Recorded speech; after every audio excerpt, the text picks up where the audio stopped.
Hello and welcome to Hire Automation, the podcast brought to you by HiRobotics, where we explore smarter solutions for your inventory storage and fulfillment operations. I'm your host, Michelle Dawn Mooney, and today we're talking about something every warehouse operator loves to hear: quick wins. Who doesn't love a quick win? When it comes to optimizing your facility, you do not always need a massive overhaul to see big results. Sometimes the biggest gains come from streamlining a single problem area or maybe unlocking the potential of assets you already have. Joining me are two guests who know exactly where to find those opportunities: Greg Miney, Vice President of the Automation Group at Envista, and Marcos Feliciano, Sales Executive at HiRobotics. We will dig into the low-hanging fruit, those processes and workflows just begging to be optimized, and how to tackle them in manageable phases without disrupting your current operations. So first and foremost, Greg, Marcos, welcome. Thank you so much for joining me today. Thanks for having us. Yes, absolutely. Thanks for having us. Looking forward to it. Absolutely, as am I.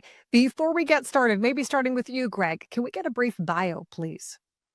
Yeah. Hi. My name is Greg Miney. I'm a vice president in our consulting automation and robotics group here at Envista. I've been in Envista for 12 years. I've been in the material handling equipment industry for 30 years now. At Envista, I run a design team that designs material handling systems around our clients' data. So we take our clients' data, we analyze it, and then we determine what the best material handling system can be. Whether it's a greenfield, it could be in a brownfield. That's what we do, and we rely on our partners like HiRobotics to help us implement those solutions. Perfect. What about you, Marcos? Yeah, so the name is Marcos Feliciano. I've been in the industry for 10 years, shorter than that at HiRobotics. But essentially what I do is I am the conduit between the organizations of our partners such as Greg and the customers to help right-size the goods to person automation opportunities. Here at Robotics, our portfolio is based around the goods to person. So we partner with companies like Greg at Envista to take a data-driven approach to look at the best prescription of our solutions, and then we work together to implement those. Okay, so let's jump in. Clearly, you two are perfect picks for the role here of the topic at hand, talking about the low-hanging fruit. So when you walk into a warehouse for the first time, what are some of the telltale signs you look for that indicate quick win opportunities to boost efficiency and productivity? Greg, do you want to start us off? Yeah. I walk into a lot of facilities. I've been in a lot of facilities, and one of the first things I notice is, are those clients in those facilities using the vertical space that's allowable to them? All right. There's a number of times that I walk into a facility because the client says I'm out of space, but they're only using floor space. They don't use the vertical. They got a 30-foot clear ceiling and they're not using the top 20 feet of it. Okay. So that's one thing. Another thing is watching their associates. Are their associates doing a lot of traveling? Study done years ago said that, your pickers within the facility spend about 20% picking and about 80% walking. All right. Going from location to location to fulfill orders. All right. Are they doing that? Is there a way to minimize that travel? Can we look at how they're storing their picks? Can we reslot it? Can we minimize that travel? So those are some of the big things that we notice right away. Then we look at things like, when we get deeper into it, like multiple touches. All right. Are they touching this order multiple times through multiple stations? Can we combine some of those? Can we reduce those by 20 some odd percent? Those are operational issues that we look for when we walk into a building. And one of the sayings that we have on my team is, never automate a bad process, never automate a bad operation. So if we can find quick hits, low-hanging fruit of improving operations before we do, let's do that before we determine automation is needed. And I do have to make a comment: if people are viewing this podcast, Greg, I don't know if that was on purpose to have some beautiful fruit behind you for the topic of this podcast, but it lends itself very well to what we're talking about here. So moving on. Let's expand on some of the low-hanging fruits that we can maybe see behind Greg there, that beautiful picture. What are some common workflows that tend to get overlooked or overcomplicated, but are actually pretty easy to improve with a bit of automation or maybe simple process change? Yeah, the picking and packing. Okay, like when you walk into a facility, the most associates with working within that facility are in either picking or packing. Okay, those are the areas that we can improve upon with automation. All right, taking picking and making it vertical, using a goods to person system to eliminate that travel that I discussed earlier. Right, bringing goods to that person, focusing that person on picking as opposed to traveling. All right, is one of them. Automated packaging systems. We do a lot of those as well. We partner with other groups that do that automated packaging. But another area that we look at quite extensively is inbound, your receiving operation, your put away operation, and your returns operation.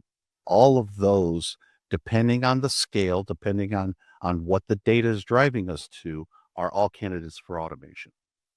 Yes. So if I was to parlay on what some of what Greg said, we want to simplify the process as possible with technology here at iRobotics. So if we were to take the concept of a goods to person system automated and we compared it to how somebody does it manually. In a manual operation, there's a lot of other things that your order picker is doing besides just picking orders. They're transporting, they're looking for bins, they're replenishing, right? They're finding things that maybe you're in the right place or maybe you're not in the right place. And then they're walking from spot to spot, doing some non-value added tasks. So through technology at iRobotics, we can take that goods to person concept and automate it uh, where we can uh, where we can increase the efficiency vertically as well as the pick engine. So, for example, a metric to use is sometimes that we see people picking the paper anywhere from 50 to 100 picks per hour because they're doing all those other value added tasks or unvalue added tasks. Rather, we can streamline it and simplify it and get those rates up to the 150 mark with the same amount of labor. So I'm going to coin a phrase here. I think of shop your closet or sometimes shop your home. Instead of going out and buying new things, you might have something that you can use in your closet around the house. It can be repurposed. And that's exactly what I want to turn to now. Sometimes the most valuable upgrades come from making better use of what you already have. So can you share an example of a warehouse or fulfillment center that saw some big gains by optimizing their untapped or maybe underutilized resources? We do a lot of facilities, well, which we call brown field facilities. It's basically taking an existing facility and better utilizing their space, their operations to either increase efficiency or storage or pick efficiency, you name it. All right. So we do a lot of that low hanging fruit that we talked about in earlier, the the vertical space, the lack of using that vertical space. All right, how do we convert to use that to either minimize the footprint of something so that we can add to the footprint of something else? So uh, there's a client that we're working with right now that basically is not using the vertical in their picking. They have 100,000 square foot in their facility that they're picking with right now. By going vertically, we reduce that to 20,000 square feet. That gives them the 80,000 square feet of extra storage space that they currently have in an offsite facility that they can now move into their current operation. And by shutting down that offsite facility where that extra storage is, moving it into their main facility, we can use that cost to justify the pick engine that we're planning on putting into this into their warehouse. So again, we take what's available, we look at it, we analyze it, and then we improve on the operation so that we can do more in the space that's already there.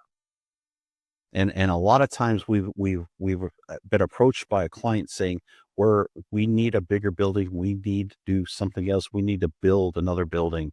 And a lot of times just within the four walls that they currently have, by changing a few things here and there, making them more efficient, we can keep them in that building longer, saving them saving their money in the long run. Mm. Um, Great points, Greg. And to echo that, the countless times we'll have customers, and I guess I was to break this into two examples. Countless of times we'll have customers that'll come to us and say, "Hey, we're ready for automation. Let's look at automation." but they're really not firing on all cylinders and maximizing their flow that they have today, or we'll coach them to the other direction and we'll push them towards our partners and say, let's look at some more cost-effective approach that you guys can do today to then we can really validate automation in the future. So we're good stewards of the customer's money and make sure that they get that best return on an investment.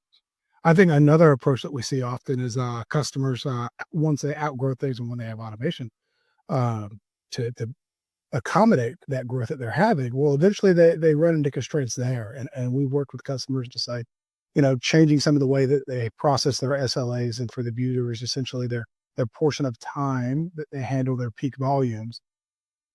In today's day and age, I think before COVID, our expectations are we order something and it gets here tomorrow or it gets here in 2 days. Well, those expectations have changed some, and it's allowed us to coach our customers to expand that workload that they put into their automation so that they can validate it longer. Maybe getting that, that Black Friday e-commerce order to you in 4 days as opposed to 1, right? So that you can really, you can really be good stewards of the company's money. So, as a follow up to that question, for warehouse operators listening today who are under pressure to do more with less space, less labor, less time, what is one piece of advice you would give to get them started? Yeah.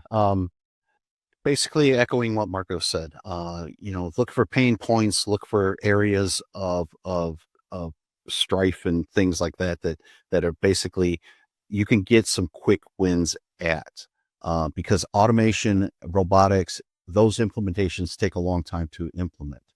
We're talking months, and we're looking for small incremental gains in your biggest pain point areas. So if we can do things operationally with slotting, just moving inventory to a better location, we can then alleviate some of that pain before the major implementations get put into place. So, last question, because I love to talk about good partnership. Can you share how Envista and High Robotics are working together and what makes the partnership valuable for customers looking to start or scale their warehouse automation? Absolutely. So we take the client data, okay, and we partner with the High Robotics of the world and things like that for specific areas within the four walls.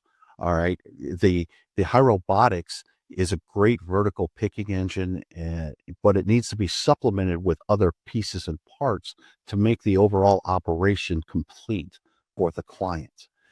So we work with High basically for specific areas of specific buildings. We have a current client right now that we're testing out with High Robotics. The pick engine is probably 40% of the overall operation. So we had to plan the entire facility around that engine, but there's other pieces and parts that we need to do it.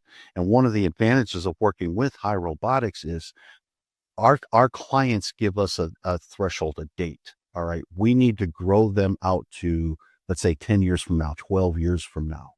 And the flexibility of working with somebody like High is we can do a phased approach to get to that end date. So, today, or for the next 3 years, they might only need 40% of the solution that they need 12 years from now. So let's install 40% of that solution. And then in year 6, add another 15% and so on and so forth until we get to that end date. And because of the flexibility of High solution, it's perfect for that type of an arrangement that we have with our clients. It sounds counterintuitive, but go to where it hurts the most. If you were to take the old school of a doctor's approach or a dentist's approach, right, where when you go to the doctor, when you're under those pressures, what hurts the most? And that's where you're going to find your biggest bang in the buck. What we usually, the things that we talked about, is non-value added things that the operators are doing today. Greg touched on it great. The biggest places in your organization where you have the biggest labor burden, i.e. the biggest bottlenecks, is going to be that picking operation and the outbound and inbound where that labor is at the most. So look at those opportunities to pull the levers first where you have the most people and where it hurts the most to bleed off some of that pressure that you're getting from upper management. And a perfect way to wrap up this podcast, because that is going to do it. Hard to believe we were out of time, but Marcos, Greg, thank you so much for your time. Appreciate you being here today and talking about the low-hanging fruit in warehouse efficiency, because some great tips that you were able to pass along. So I appreciate your time today. And want to thank all of you for listening and tuning in to Hire Automation, a podcast brought to you by Hire Robotics. Of course, you can subscribe to the podcast to hear more engaging conversations like the one you heard today. And you can visit highrobotics.com for more information on High as a whole and their partners. I'm your host, Michelle Dawn Mooney. Thanks again for joining us. We hope to connect with you on another podcast soon.